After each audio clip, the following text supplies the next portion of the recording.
Alors bonjour à tous et bienvenue dans cette formation Logic Pro. Alors je rappelle que cette formation a pour vocation à enregistrer des voix. On n'est pas là pour faire de la composition musicale, on va vraiment se concentrer là-dessus. Alors pour commencer, on va créer un nouveau projet. Alors ce projet-là, on va cliquer sur Logic Pro et cette fenêtre ici va apparaître. Alors si elle n'apparaît pas, pas de panique, vous pourrez faire fichier et nouveau ici et ça va fonctionner tout pareil, pas de panique. Alors si néanmoins cette fenêtre apparaît, vous avez juste à double-cliquer sur projet vide.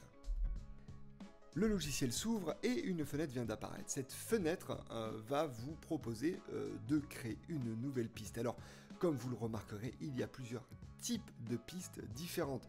Instruments logiciels, MIDI externe, guitare ou basse, drummer et audio. Alors, nous, ce qui va nous intéresser, c'est la piste audio, la piste dédiée à l'enregistrement des micros. Néanmoins, vous allez peut-être avoir besoin, à un moment ou à un autre dans vos enregistrements de podcasts ou d'émissions de radio, de créer une ligne guitare ou basse. Alors, pas forcément parce que vous allez jouer de la guitare ou de la basse, mais cette piste-là, elle va avoir une particularité par rapport à la piste audio. La piste audio, sa caractéristique principale, c'est que c'est une piste mono. Elle, à contrario, propose une piste stéréo, donc avec un canal gauche et un canal droit. Alors, à quel moment vous pouvez vous en servir? Alors évidemment, si quelqu'un arrive avec un instrument électroacoustique, vous allez pouvoir enregistrer cet instrument. Mais peut-être que vous en aurez besoin aussi pendant vos enregistrements d'émissions de radio, de podcast. Si vous voulez par exemple enregistrer de la musique, envoyer de la musique en live de votre iPad par exemple ou de votre ordinateur, eh bien vous n'aurez qu'à brancher cet ordinateur ou cet iPad avec votre prise jack, la brancher directement